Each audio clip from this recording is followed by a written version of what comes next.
अस्सलाम वालेकुम नाज़रीन, आप सियासत डॉट पी के देख रहे हैं। सोहराब बरकत आपसे मुखातिब है।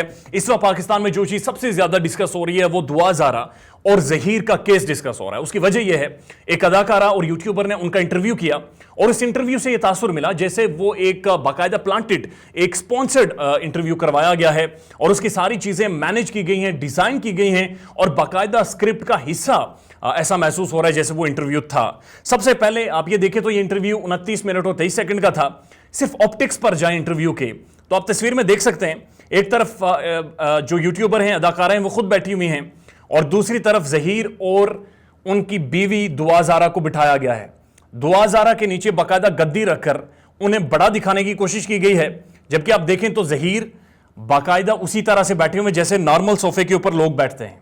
सामने टेबल पर आप देखें तो जामे शीरी, करशी जामे शीरी की एक बॉटल है, 2 ग्लासेस बाकायदा पड़े हुए हैं और यहां से यह तासुर मिला कि जैसे ये शो स्पॉन्सर किया गया है। करशी जामे शीरी पाकिस्तान का बहुत बड़ा मार्केटिंग ब्रांड है और ये बड़े तगड़े स्पॉन्सर्स देता है और गर्मी का मौसम है तो ऑब्वियस था कि शायद इन्होंने स्पॉन्सर किया है। लेकिन हमने बाकायदा करशी जामे शीरी के जो मार्केटिंग हेड थे उनसे रब्ता किया। उन्होंने कहा कि हमने कोई स्पॉन्सर नहीं किया था, बल्कि हमारी कॉल के बाद उन्होंने कहा कि वो प्राइम टेलीविजन में इसकी तरदीद भी जारी करेंगे। लेकिन ये तासुर कैसे उभरा, उसके लिए आप ये वीडियो देखिए, किस तरह से बाकायदा दुआ ज़ारा से सवाल पूछा जा रहा है कि आपको कौन सा ड्रिंक पसंद है और उसके बाद और ये अदाकारा और जो यूट्यूबर हैं वो बाकायदा उन्हें इशारा कर रही हैं कि आपने करशी जामे शीरी का नाम लेना है। लेकिन आपका फेवरेट ड्रिंक कौन सा है? फेवरेट ड्रिंक कौन सा है? जामे शीरी। इस इशारे से ये तासुर उभरा कि ये शो शायद स्पॉन्सर्ड था और करशी जामे शीरी ने स्पॉन्सर किया था। उसके बाद इसी इंटरव्यू में एक जगह पर दुआ ज़ारा ये कह रही हैं कि उनकी उम्र 17 साल है, लेकिन जब हमारे रिसर्चर ने डेटा निकाला, इनके माजी के इंटरव्यूज निकाले, तो उस वक्त ये उम्र क्या बता रही थी वो भी देख लीजिए। मेरी रियल एज 17 है। क्या आप ये कहती हैं कि आप 2006 में पैदा हुए? मेरे घर वाले मेरी उम्र गलत बता रहे हैं, मैं बालिग हूँ, मेरी उम्र 18 साल है।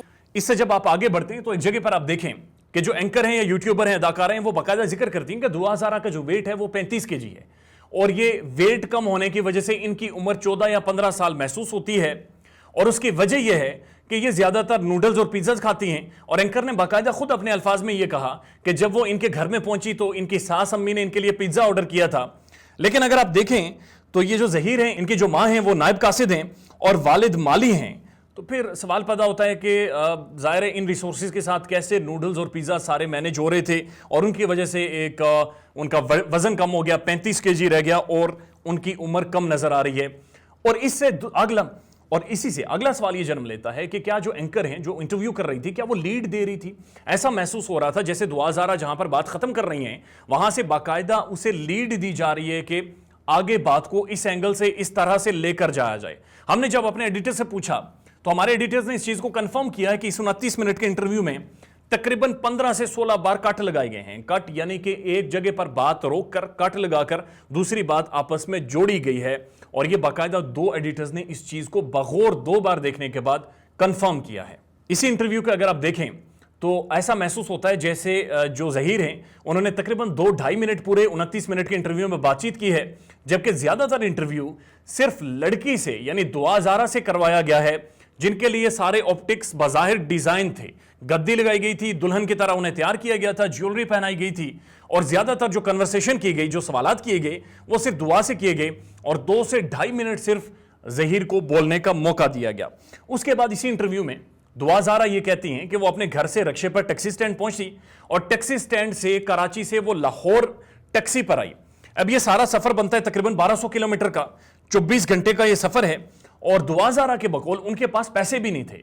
बगैर पैसे के किसी अनजान टैक्सी वाले के साथ आप बैठ रही हैं। एंकर ने यह नहीं पूछा कि टैक्सी वाले का नाम क्या था, वो बुजुर्ग थे, जवान शख्स था या टैक्सी का कलर क्या था। ये सारे सवालात तो उन्होंने नहीं पूछे, ज़ाहिर है ये बड़े संजीदा नौयत के सवालात थे, लेकिन उन्होंने जानबूझकर ऐसा तासुर मिला कि इनकी तरफ वो नहीं आई।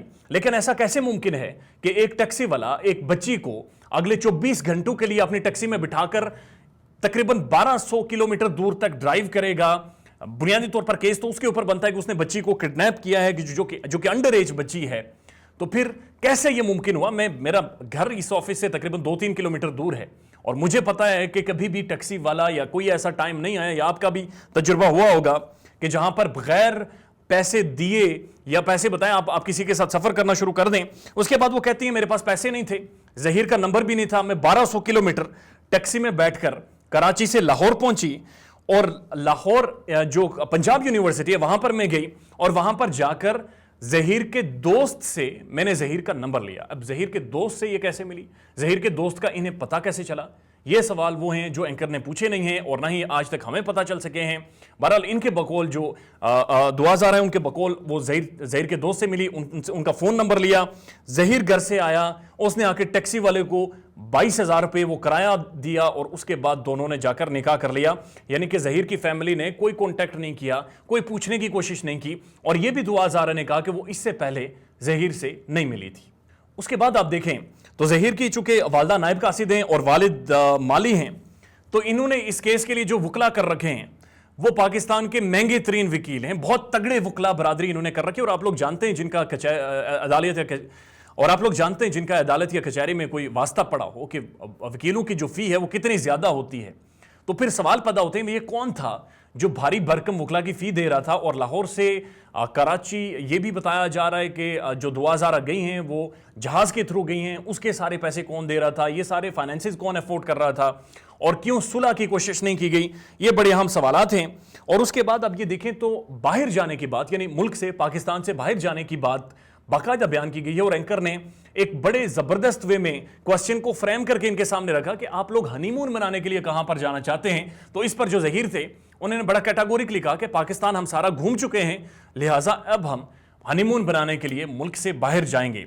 इस पर जो दुआ ज़ारा की वालदा का इंटरव्यू हुआ, उन्होंने चीख चीख कर कहा कि मैं अपनी बच्ची को तुम्हें बाहर नहीं ले जाने दूंगी, किसी भी तौर तुम मुल्क से बाहर नहीं ले जा सकोगे। और यह भी बात अहम है कि जो सारा केस है कि एक गैंग ऑपरेट कर रहा है जो कि छोटी बच्चियों को बहला फुसलाकर मुल्क से बाहर लेकर जाते हैं और बाहर जाकर इनके ऊपर बाकायदा जुआ लगाया जाता है और इन्हें नीलाम किया जाता है। यह भी कुछ खबरें रिपोर्ट हो रही हैं कि वहां पर बाहर ममालिक में जो बच्चियों के ऊपर या खवातीन के ऊपर जो ह्यूमन ट्रैफिकिंग के ऊपर जुआ लगाया जाता है उसमें बच्चियों की उम्र कम से कम 17 साल से नीचे होनी चाहिए, तभी जाकर जुआ लगता है। और इस सारे क्वेश्चन को जिस तरह से फ्रेम किया गया, जिस तरह से एंगल देकर यह पूछा गया कि वो हनीमून के लिए मुल्क से बाहर ले जाना चाहते हैं और इनकी वालदा का यह चीख कर कहना कि हम इन्हें मुल्क से बाहर नहीं लेकर जाने देंगे।